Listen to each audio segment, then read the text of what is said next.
Hello అండి, నమస్తే అందరికీ. ఛానల్లో జర్మన్ లాంగ్వేజ్ పోస్ట్ చేస్తానని చెప్పాను కదా. యాక్చువల్లీ నేను చదివి కూడా ఒక 6 months బ్యాక్ అలా ప్రాక్టీస్ చేశాను. సిగ్దీప్ మ్యామ్ దగ్గర ఎన్రోల్ అయి ఉండే నేను. ఇంకా నాకు కూడా ఒక రీజన్ అవుతుంది, ప్లస్ మీకు ఎక్స్ప్లెయిన్ చేసినట్లు ఉంటుంది అన్నట్టు చెప్తున్నాను. జర్మన్ లాంగ్వేజ్ ఇంట్రెస్ట్ ఉన్న వాళ్ళు, ఇప్పుడు లాంగ్వేజ్ కొద్దిగా ఇంపార్టెంట్ అయింది. నాకు కూడా మాస్టర్స్ ప్లాన్ ఉంది జర్మన్లో. సో దట్ నేను కూడా ప్లాన్ చేస్తున్నాను ఫర్దర్గా వెళ్ళడానికి. అంటే ఇక్కడ స్టడీస్ లేవా అని మళ్ళీ నా మీద కమెంట్ వేయకండి. నాకు అక్కడ మాస్టర్స్ చేయడం ఇంట్రెస్ట్ ఉంది. సో దట్ నేను వెళ్తున్నాను.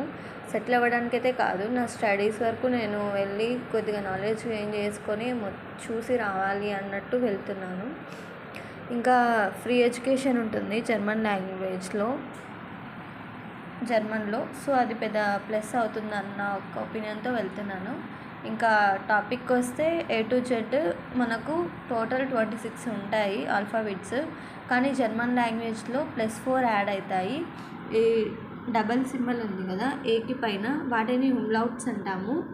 అప్పుడు ప్రొనౌన్సియేషన్ కూడా డిఫరెంట్ అయిపోతుంది. ఈ 4 ఎక్స్ట్రా యాడ్ అయినట్లు.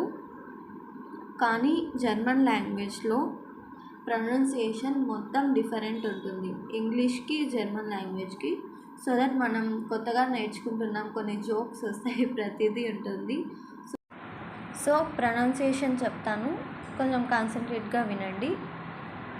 A is pronounced as A, B is be, C is say, D is de, E is a, F is f, G is g, H is ha, I is e, J is at, K is ka, L is l, M is m, N is n, and O is o, P is pe, Q is q, R is r, S is s, T is te, U is u, F is fau, W is we, X is x, Y is epsilon, Z is set.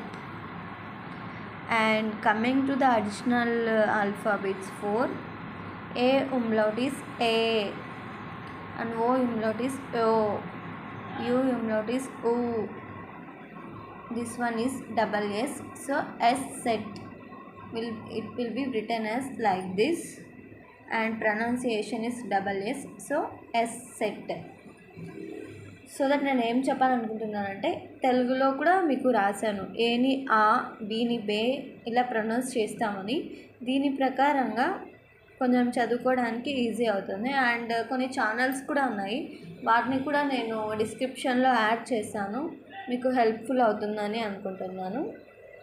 ఇంకా and నా name Triveni. So that నేను ఇప్పుడు German లాంగ్వేజ్లో name చెప్పమంటే spell out చేయాలి. ఎలా spell out చేయాలంటే తే, హా, ఎర్, ఈ, ఫౌ, ఏ, ఎన్, ఈ.